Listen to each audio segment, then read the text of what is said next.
Hello मित्रांनो, आज होता आमचा प्रयाग फाउंडेशनच्या ऑफिसचं ओपनिंग.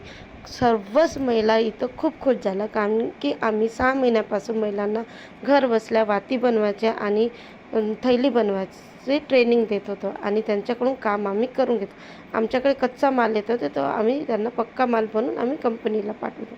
इथं Smita madam, Meenakshi madam, Bharati madam, Aruna madam आणि मी आम्ही सर्वजण 6 महिन्यापासून महिलांना काम देत आहोत घर बसल्या. पण त्यांना वाटत होतं का मॅडम खरंच काही ऑफिस पाहिजे. पण मीनाक्षी मॅडमनं इतकं प्रयत्न करून खरंच ऑफिसची ओपनिंग झाली. त्या दिवशी सर्वच महिला आमच्याकडे आले आणि त्यांना खूप पहिल्यांदा मला कृष्ण जन्माच्या दिवशी मला पाळणा हलवायला मिळाला.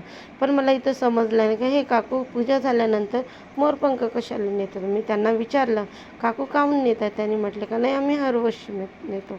आम्ही म्हटलं ठीक आहे, ज्यांची त्याची भक्ती. पण आम्हाला असं वाटलं का तुम्ही एकदा पुजारीला विचारून घ्या, ते का म्हणतील का आम्हीच घेतो. पण त्यांनी म्हटले नाही आम्ही हर वर्षी नेतो. त्यांची भक्ती त्यांनाच पाहिजे. पण मोरपंख नेणं हे चांगलाच असते. पण त्यांनी पण म्हटलं की आम्ही हर वर्षी नेतो, तुम्ही पण. आम्ही म्हटलं असू द्या, कारण की आम्हाला पहिल्यांदाच असं वाटलं का मोरपंख नेणं चांगलं आहे. पण आम्ही म्हटलं जोपर्यंत आम्ही पुजाऱ्याला नाही विचारू तोपर्यंत आम्ही कुणालाच कोणत्याही वस्तूला हात नाही. मग आमचे दर्शन वगैरे झाले.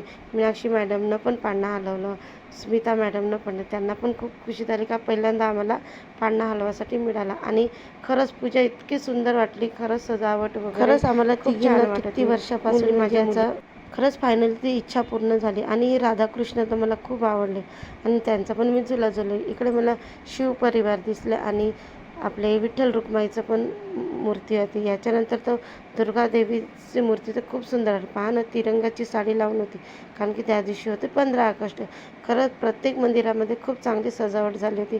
आम्ही खूप सर्वजण असं वाटलं का आम्ही भाग्यवान आहोत, तर आम्हाला हा दर्शन मिळाला. आणि पूजा झाल्यानंतर आम्ही प्रसाद वगैरे घेऊन निघालो.